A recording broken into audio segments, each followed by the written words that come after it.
पाकिस्तान का नाम सुनते ही आतंक, अस्थिरता और साजिश की तस्वीर सामने आने लगती है।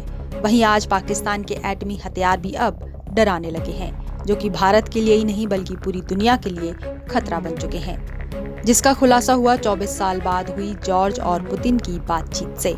ये कोई आज का दावा नहीं है, यह है 24 साल पुराना वो खुफिया सच जो आज दस्तावेजों के जरिए सामने आया है। दरअसल 16 जून 2001 को स्लोवेनिया के ब्रेडो कैसल में अमेरिका के राष्ट्रपति जॉर्ज डब्ल्यू बुश से रूस के राष्ट्रपति व्लादिमीर पुतिन ने पहली मुलाकात की थी और पाकिस्तान को लेकर चिंता जताई थी, और ये चिंता थी पाकिस्तान के परमाणु हथियार। असलियत में इस बैठक को गोपनीय रखा गया था। बैठक में हुई बातचीत का ट्रांसक्रिप्ट सामने आया और सभी को चौंकाने का काम कर दिया है। तब बातचीत के दौरान रूस राष्ट्रपति पुतिन पाकिस्तान को लेकर बेहद स्पष्ट और सख्त नजरिया रखे हुए थे, जो उनकी बातचीत के अंश में साफ जाहिर हो रहा है। उन्होंने कहा था कि पाकिस्तान असल में एक सैन्य शासन यानी जुंटा है। ये कोई लोकतांत्रिक देश नहीं है बल्कि परमाणु देश है, जो कि चिंता की बात है। इस मुद्दे पर खुलकर चर्चा होनी चाहिए। पाकिस्तान के अंदरूनी हालात, राजनीतिक अस्थिरता और परमाणु कमांड सिस्टम को लेकर चिंता है। अगर हालात बिगड़े तो परमाणु तकनीक गलत हाथों में जा सकती है। पुतिन की तब कही बात आज के लिए चेतावनी से कम नहीं है। ये चेतावनी इसलिए भी अहम बन गई क्योंकि आज भी पाकिस्तान वही है, आर्थिक रूप से दिवालिया, राजनीतिक रूप से बिखरा और आतंक की फैक्ट्री बना हुआ है। उनकी ये टिप्पणी अमेरिका और पाक के रिश्तों की तरफ इशारा कर रही थी, जहां रणनीतिक हितों के लिए कई मुद्दों को नजरअंदाज किया जा रहा है। पुतिन जहां पाकिस्तान को लेकर चिंता जता रहे थे, वहीं ईरान भी परमाणु हथियारों को लेकर चर्चा का केंद्र बना हुआ था, जिसकी चर्चा जॉर्ज बुश और पुतिन ने 2005 में हुई बैठक के दौरान की। ईरान पर चर्चा। रूस और ईरान के संबंध इतिहास में सबसे जटिल रहा है। किसी भी मौजूदा नीति को समझने के लिए उसके इतिहास को जानना बेहद जरूरी है।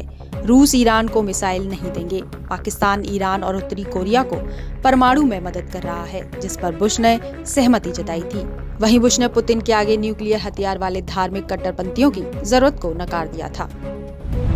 बता दें कि 2001-2008 के दौरान जब परवेज मुशर्रफ सैन्य शासक थे, तब भारत पर हुए 9/11 आतंकी हमले के बाद में जहां रूस और अमेरिका पाकिस्तान से सहयोग ले रहा था, वहीं दोनों देशों को पाक के न्यूक्लियर पॉलिसी और कंट्रोल सिस्टम पर भरोसा नहीं था और आतंक परमाणु मुद्दों पर मिलकर काम कर रहे थे।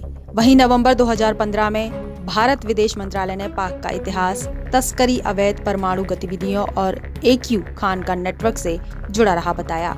AQ खान, जो कि पाकिस्तान के परमाणु तकनीक और उपकरण दूसरे देशों तक पहुंचाता है, जिन्हें परमाणु कार्यक्रम का जनक कहा जाता है, जिसने यूरेनियम संवर्धन, जानकारी, सेफ्टी यूज तकनीक और परमाणु उपकरण ईरान, उत्तरी कोरिया और लीबिया को मुहैया कराए, जिसका खुलासा 2004 में दुनिया के सामने आया और AQ खान ने अपनी गलती स्वीकार की, जिसे पाकिस्तान में नजरबंद रखा गया। बहरहाल ऑपरेशन सिंदूर के दौरान रक्षा मंत्री राजनाथ सिंह ने पाक को गैर जिम्मेदार देश बताकर परमाणु हथियारों की IAEA की निगरानी में रखने की मांग की थी। 24 साल पहले पुतिन ने जिसके लिए चेताया था, आज दस्तावेजों ने उस चेतावनी की पुष्टि कर दी।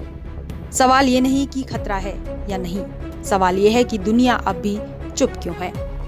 Bureau report, Punjab Kesari TV. हमसे जुड़े रहने के लिए हमारे YouTube चैनल को सब्सक्राइब करें और नई वीडियो की नोटिफिकेशन के लिए बेल आइकॉन को दबाएं।